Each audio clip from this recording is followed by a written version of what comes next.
impressionado como você ficou tranquilo. Eu falei, isso é meu dia a dia, meu cartão aqui do consultório. Mas foi num instinto, mas volto a dizer, não procure o objeto dentro da boca, dê os golpes no dorso, que é isso que resolve. Entendeu? E tem outra manobra, chamada manobra de Haynes, que a gente faz na criança maior. Como é que é a manobra de Haynes? É assim, ó. Cicatriz umbilical, apêndice tifoide. Bota um braço, uma mão fechada, bota a outra por cima, vem por trás, puxa assim, pum, e levanta. Como disse um aluno meu uma vez, em J, né, professor? Eu falei, em J, puxa para dentro e para cima, para dentro e para cima. Esse aumento da pressão intraabdominal, bum, faz o indivíduo expelir o corpo estranho da via aérea. Se a criança cair no chão, você pode fazer a mesma manobra, só que nessa posição a cavaleiro. Entre o apêndice tifoide e a cicatriz umbilical, apêndice tifoide, bota uma mão sobre a outra e empurra para dentro e para cima. Mais uma vez, não tenta ver o corpo estranho na boca? Não. Mas se fizer a apneia, aí sim. Então o Haynes, o golpe no dorso do lactente, ele alterna depois de 5 batidas com as compressões torácicas, mais 5. O Haynes não alterna com nada. É Haynes, Haynes, Haynes, Haynes. Só que se a criança parar de respirar, aí eu vou fazer aquele procedimento de abrir a boca, aí sim, depois de apneia, olhar para ver se tem corpo estranho. Se eu tiver visível, eu tiro. Senão, eu ventilo 2 vezes e faço 5 Haynes. Aí, como eu sou um cara otimista, eu vou olhar de novo a boca e ver de novo se eu vejo corpo estranho. Não estou vendo? 2 ventilações e 5 Haynes. Aí eu vou alternando o Haynes com as ventilações. Mas se não tiver apneia, é Haynes direto. Por que eu não posso fazer Haynes em bebê? Não seria simples? Contei a história da minha filha, né? Ela era pequenininha, podia ter segurado ela aqui no colo e pum, ter feito um Haynes. O problema do Haynes no bebê, que ele é facilmente execuível, né? Você segura a criança no colo e faz. O problema é uma mão muito grande, um abdômen um pouco menor, uma criança, um lactente, e você tem o lactente geralmente tem o fígado que ultrapassa um pouquinho o gradil costal aqui, tanto do lado direito como na linha média, e o apêndice tifoide fica em cima da pontinha do fígado. Aí você, num Haynes mais descontrolado ali, você pode apertar o apêndice tifoide em cima do fígado. Então há na literatura médica descrição de laceração do fígado por Haynes. Por isso que não pode fazer Haynes em bebê. Tem que ser o golpe no dorso. Na criança maior, Haynes nela. Beleza. Aí a gente passa para o suporte avançado de vida. Aí a gente já conseguiu chamar a ajuda já chegou, ou a gente está dentro do hospital. E aí, novamente, volto na epidemiologia da parada cardíaca em criança versus adultos. No adulto, sim, parada cardíaca primária. Na criança, consequência de insuficiência respiratória ou circulatória, e aí uma parada cardíaca sem pulso em assistolia. Taxas de sobrevivência. Se você pegar uma criança que está quase parando, está na iminência de parar, mas ainda não teve uma parada cardíaca, ela só tem uma parada respiratória, ou tem uma parada respiratória agora, você intervém antes da parada cardíaca, a sua chance de resposta boa é superior a 50%. E a lesão neurológica é quase nenhuma, se é que vai haver. Do contrário, se você atende uma criança já em parada cardíaca, a taxa de sobrevivência é muito baixa, menos do que 10%. E as sequelas são muitas. Então, o ideal em criança é você entrar na reanimação antes dela parar. Prevenir é mais importante. Reconhecer a falência respiratória ou o choque é fundamental. São sinais de choque: taquicardia, taquipneia, extremidades frias, uma perfusão lentificada acima de 2 segundos, redução do nível de consciência. Tudo isso é choque. E quando é que eu tenho choque descompensado? Quando a pressão arterial também cai. Então, a hipotensão não é obrigatória para eu dizer que a criança está em choque. Geralmente, choque é taquicardia, taquipneia, alteração do nível de consciência, mostrando uma má perfusão cerebral, perfusão lentificada, mas o choque descompensado é quando tem hipotensão.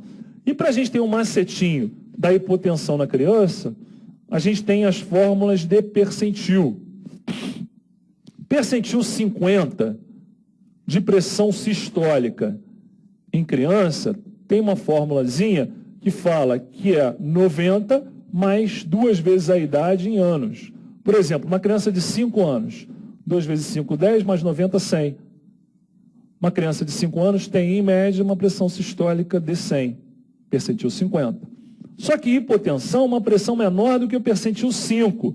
E o percentil 5 para a pressão sistólica é 70 mais 2 vezes a idade em anos. Então, para uma criança de 5 anos, 2 vezes 5, 10, mais 70, o mínimo de pressão sistólica é 80. Abaixo de 80, ela está hipotensa e com choque descompensado. Lógico que tem mais tabelas e tal, mas a gente pode usar essa formulazinha para ser rápido na emergência. Então, uma criança de 10 anos, por exemplo, 2 vezes 10, 20, mais 70, no mínimo 90 de sistólica, por aí vai. Bem, estando com o material, eu vou começar a fazer uma ventilação muito mais eficaz que um boca a boca. Eu vou usar bolsa, que a gente chama muito de jambu, mas jambu é uma marca, né? Bolsa de ventilação e máscara. É importante saber trabalhar com bolsa e máscara. Saber avaliar o tamanho da máscara. A máscara não pode chegar nos olhos. Ao mesmo tempo, eu não posso abaixar para não chegar nos olhos e passar do queixo. Ela tem que englobar nariz e boca e apenas isso. A gente tem vários tamanhos de máscara. A gente tem que ver qual é o tamanho adequado para aquela criança. Ponto. E aí, a técnica da ventilação chama-se S-clamp, que é o C, são esses 2 dedos, e o E ou E são esses 3. É porque no Rio a gente fala E, aqui o pessoal fala E, né? Então, esses 3 dedos são o E e esse aqui o C. C comprimindo a máscara e o E fazendo a elevação necessária do pescoço, ó. O E fazendo aqui, os 3 dedos fazendo o E, elevando o pescoço, abrindo a via aérea, e o C é compressão, para dar muita aderência da máscara, tem que apertar com força, para não vazar o ar da máscara sobre a face. Ventilo com bolsa e máscara.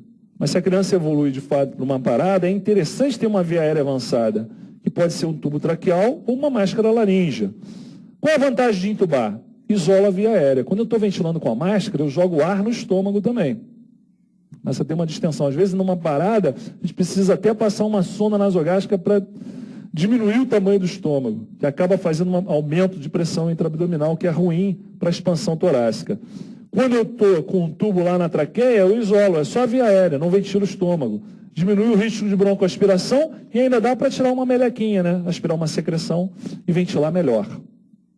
Como é que eu verifico que está bem entubado? Eu entubei, expande os 2 tórax, os 2 hemitórax, expansão torácica. Ausculta, de preferência na região axilar, para não confundir um lado com o outro, para não ter nenhum confundimento. Ausculta a região epigástrica, torcendo para não ouvir nada, né? Porque é aquele som do entubou o estômago, o esôfago, então tira. Mas é para não ouvir nada na região epigástrica. E, se eu vou responder uma prova, eu vou dizer que faço uma coisa que normalmente não faço no meu dia a dia, que é entubei, eu vejo se expande, vejo a saturação subindo, ausculto, perfeito, está entubado. Mas o americano, que botou isso no papel, não inventou essa história, mas botou no papel, coloca como primordial e primeira atitude para confirmar se está entubado, avaliar a capnografia. Existem vários capnógrafos, mas o que se usa, o socorrista usa, é um capnógrafo colorimétrico. Ele muda de cor quando o CO2 é exalado. Então a criança está lá em apneia, você entuba, ou mesmo respirando um pouco, mas você entubou, ela está com aquele CO2 acumulado. Na ponta do tubo você encaixa o capnógrafo, que é um dispositivo simples, de plástico. E aí, quando você ventila e o paciente logo a seguir exala, o CO2 vem em grande quantidade, sendo exalado, e ele vai mudar a cor do capnógrafo. Pronto, está lá na traqueia. Se fosse no esôfago, não ia mudar a cor. Então, o capnógrafo é muito rápido, de fato, né? O americano, ele precisa disso. A gente não precisa, mas a gente usa. Então, na prova, qual é a melhor forma de saber que está entubado? O capnógrafo. É mais rápido, é bem eficaz. E depois um raio-x de tórax para ver a pontinha do tubo ali, entre T2 e T3, está numa boa posição. Agora, vamos imaginar a seguinte situação num suporte muito avançado. O paciente está na UTI, entubado, ventilando com o respirador, saturando bem. Você está de plantão, São 3 da manhã, já passou visita, já fez balanço, já fez tudo, já conversou com todo mundo, já olhou alguma coisa na internet, pô, está na hora de deitar o corpo. Beleza. Aí você vai lá no quarto, que é dentro da UTI mesmo, deita, está lá deitado, daqui a pouco vem a enfermeira, doutor, o paciente está desaturando.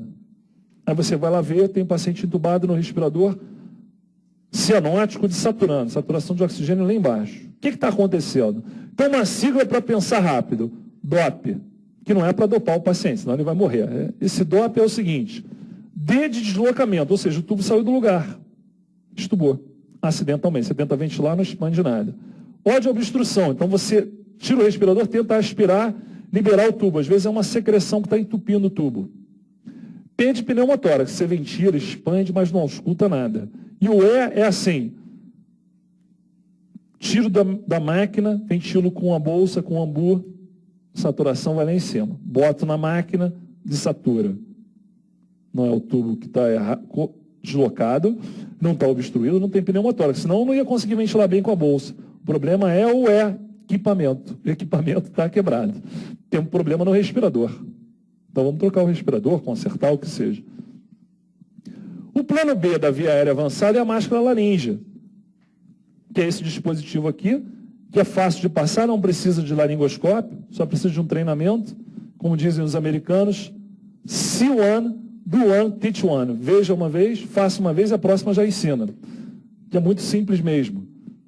Você pega esse dispositivo e vai escorrendo ele aqui pelo paciente com boca aberta, não precisa de laringo, só abre a boca do paciente, encosta o dispositivo no palato e vai escorregando ele na linha média, até que ele encaixa. Quando ele encaixa aqui, você infla esse balonete. Inflou aqui, essa borracha, como o esôfago é acima, a traqueia é acima, melhor dizendo, traqueia aqui, esôfago embaixo.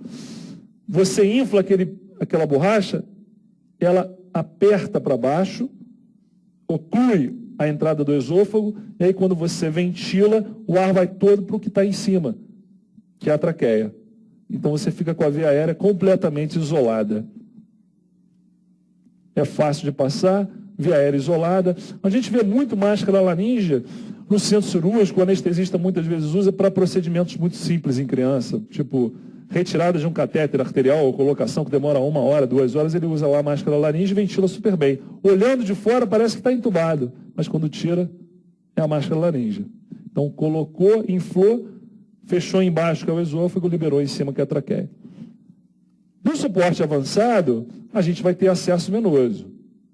Só que numa parada, a veia profunda, que é colocada com aquela técnica de Seldinger, né? Que você passa um fio guia, depois dilata. Só de falar, já demorou, né? Demora. Numa parada não há tempo para uma veia profunda.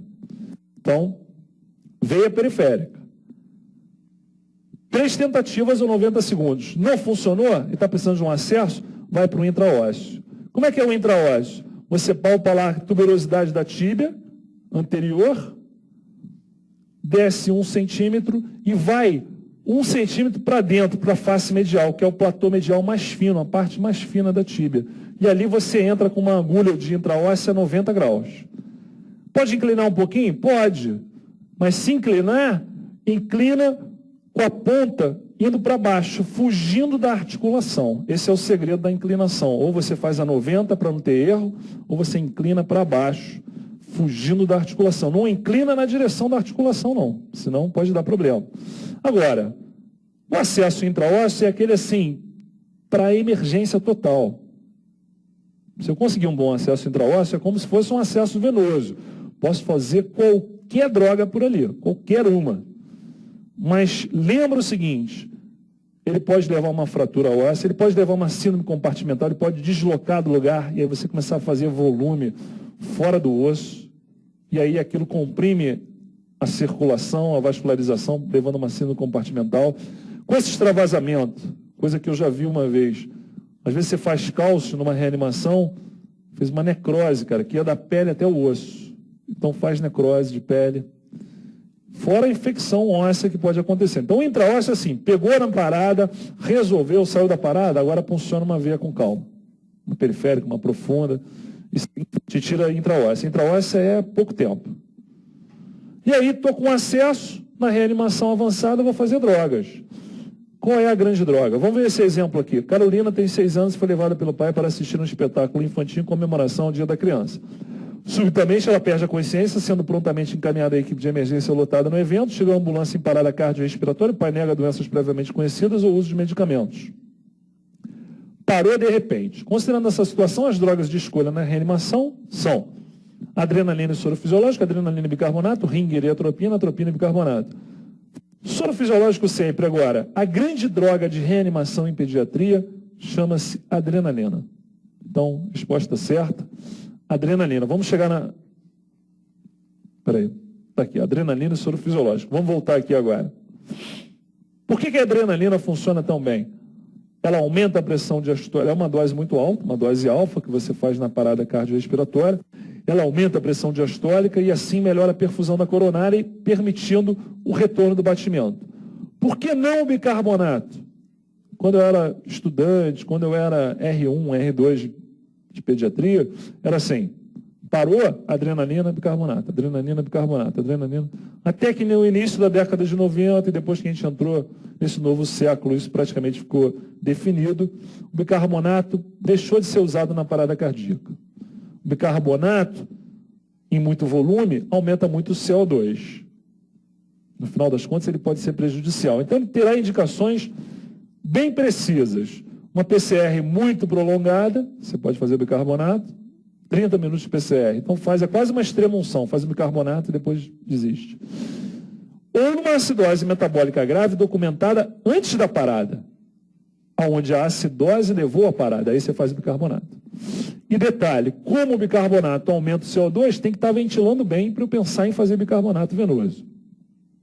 Então, as drogas, adrenalina, soro fisiológico, distúrbios do ritmo na criança, bradiarritmias, adrenalina. Engraçado isso, né? Quando a gente pensa em bradicardia, atropina. Não. Bradiarritmia por hipóxia faz oxigênio. Não respondeu, faz adrenalina. A atropina é quando eu tenho um bloqueio AV, é quando eu tenho uma manobra vagal, uma intubação, até usada, uma das drogas usadas na sequência rápida de intubação é a atropina. Porque no processo da intubação você faz uma manobra vagal e faz uma bradicardia. Então, a bradicardia desencadeada por uma manobra vagal responde à atropina.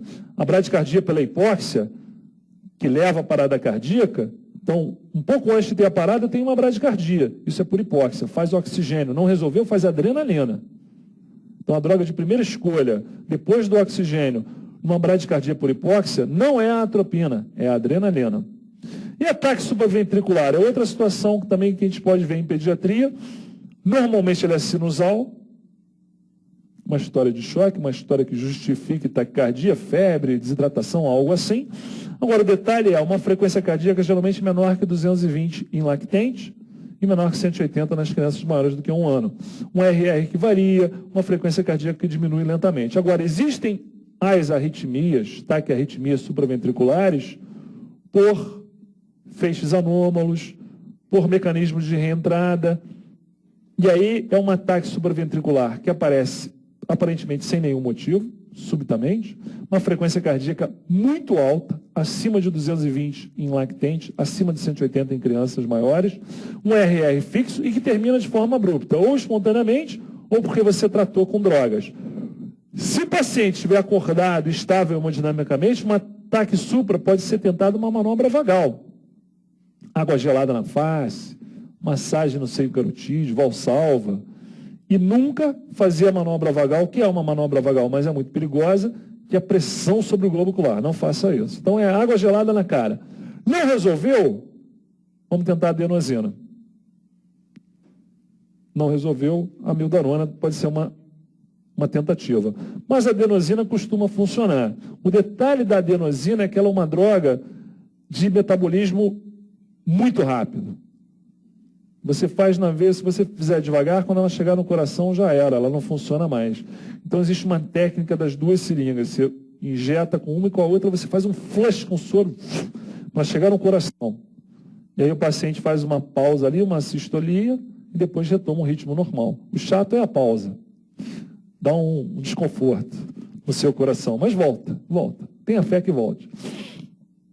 Agora, se ele tem um ataque supra, mas está hipotenso, está com alteração do nível de consciência, está instável, aí a gente vai fazer uma cardioversão sincronizada, com meio a 1 joule por quilo.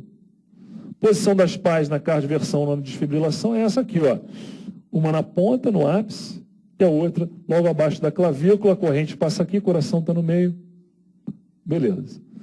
Outro distúrbio do ritmo, outros distúrbios, que são ataque ventricular sem pulso e a fibrilação ventricular, merecem uma desfibrilação. A desfibrilação que é ineficaz quando o paciente está em assistolia ou tem uma atividade elétrica sem pulso.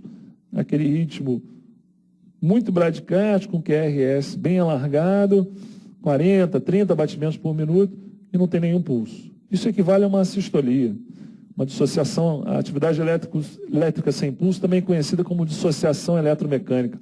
Equivale à assistolia. Não adianta desfibrilar aqui. A desfibrilação é para fibrilação ventricular e taque ventricular sem pulso.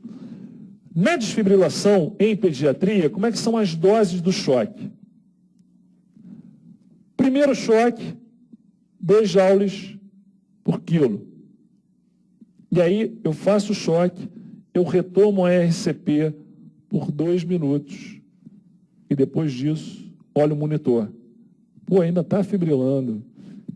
Então vamos para o segundo choque. Raro, hein? Geralmente no primeiro choque, na fibrilação, resolve. Mas você chocou com 2 joules por quilo, fez a RCP por 2 minutos e continua fibrilando. Então parte para um segundo choque, agora com 4 joules por quilo. E retoma a RCP por mais 2 minutos. E aqui tem um detalhe. Depois do segundo choque, entre o segundo e quem sabe um terceiro choque, você vai fazer adrenalina para esse paciente durante a RCP. Então chocou com 2 joules, 2 minutos de RCP, olhou, ainda está fibrilando, choca com o dobro da voltagem, da energia, vai com 4. E aí retoma a RCP, mas aí você faz adrenalina. Depois de 2 minutos, continua fibrilando. Terceiro choque, e daí em diante, sempre 4 joules por quilo. Só que se você chocou uma terceira vez, durante os 2 minutos da RCP, você simultaneamente faz a mildarona. Beleza? Dose da mildarona. Não vai cair na prova, mas sempre tem alguém que manda uma pergunta na área do aluno. Qual é a dose da mildarona? 5 a 10 miligramas por quilo. Qual é a dose da adrenalina? 0,01 miligrama por quilo. Isso não vai cair na prova, mas se alguém perguntar, a gente sabe. Beleza. Nossas perguntinhas. Do que se trata a campanha Back to Sleep? Campanha que visa reduzir a incidência de morte súbita do lactente. Letra C. Qual é o pulso que deve ser checado numa criança de 6 meses com parada respiratória? 6 meses? Braquial. Letra C. Risco da manobra de Heinrich em lactentes. Lesar o fígado. Letra C. Choque descompensado. Qual é o sinal que caracteriza o choque descompensado? Hipotensão, letra C.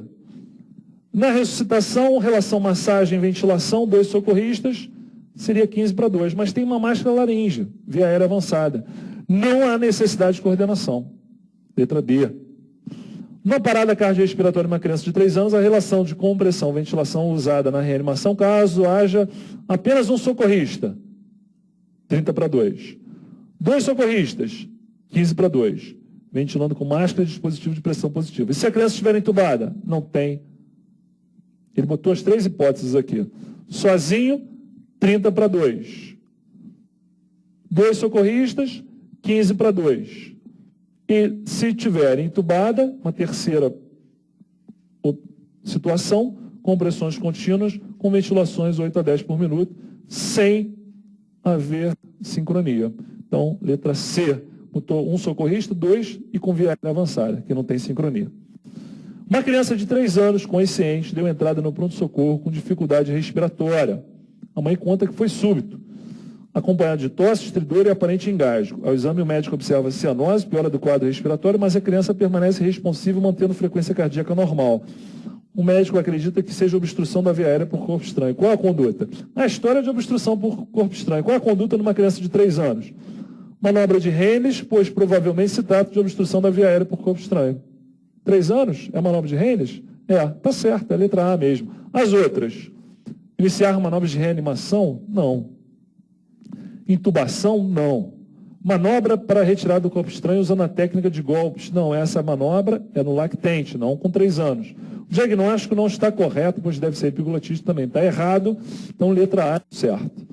Durante o plantão, você acompanha o atendimento de ressuscitação cardiopulmonar de um lactente de 18 meses, 1 ano e meio. Foi realizada a intubação, foram iniciadas compressões sincronizadas torácicas e a ventilação à proporção de 15:2 e a administração de adrenalina intravenosa. Em relação à conduta, você concorda com a administração de adrenalina? Numa reanimação, vale a pena fazer adrenalina? Vale. E discorda da proporção compressão-ventilação. Ele está fazendo 15:2, mas ele intubou. Não precisa dessa sincronia 15:2. Então, eu concordo com a adrenalina, mas discordo da proporção. Está perfeito. Letra A está certa. Vamos ver as outras. Concordo com a adrenalina e concordo com a proporção. Não. Discordo da adrenalina. Discordo não. Então, letra A está certa. Faço adrenalina, mas um paciente entubado não precisa de 15:2. Não precisa dessa sincronia. É cada um na sua, sem compressões e 8 a 10 ventilações. Letra A. Na parada cardiorrespiratória em pediatria, qual é o ritmo mais frequentemente encontrado? Letra A, assistolia. É esse. Letra A. Um adolescente de 15 anos, previamente ígido, subitamente perde a consciência enquanto corria em uma partida de futebol. Você corre para ajudar na assistência realizando a conduta prioritária, que é ajudar a controlar a multidão e solicitar que chamem o SAMU, Serviço de Assistência Médica de Urgência. Vou trazer o material aí para reanimação. Fazer a ressuscitação boca a boca otimizando o padrão ventilatório. Ligar e operar um desfibrilador externo automático o mais rápido possível ou procurar um cobertor para manter o paciente aquecido. Afinal de contas, na parada cardíaca, que leva à morte, o paciente vai ficando cada vez mais geladinho, né? Então, um cobertor cai bem. Olha só, parada em criança ou em adolescente, hipóxia, choque, parada. Parada súbita, tem que pensar em problema cardíaco. Estava jogando bola, de repente parou, tem que pensar em causa cardíaca. Às vezes a criança tinha uma miocardiopatia hipertrófica que ninguém descobriu, teve uma parada súbita. Parada súbita de causa cardíaca, tem que ter o desfibrilador externo, monitorar, e ele vai te dizendo o que fazer. Está fibrilando, choque, aí você choca. Não é isso. Então, ligar e operar no desfibrilador externo automático o mais rápido possível. Tem disponível? Então, coloca nele e faz. Não é comum em criança ter esse tipo de parada, mas se acontecer uma parada súbita, tenta primeiro desfibrilar. Se for, avalia, né? Bota lá o desfibrilador externo, se for necessário, pum, choca a pessoa. Ok? Almocinho liberado, vocês liberados para o almoço, daqui a pouco estaremos de volta. Fábio Cabar, abraços.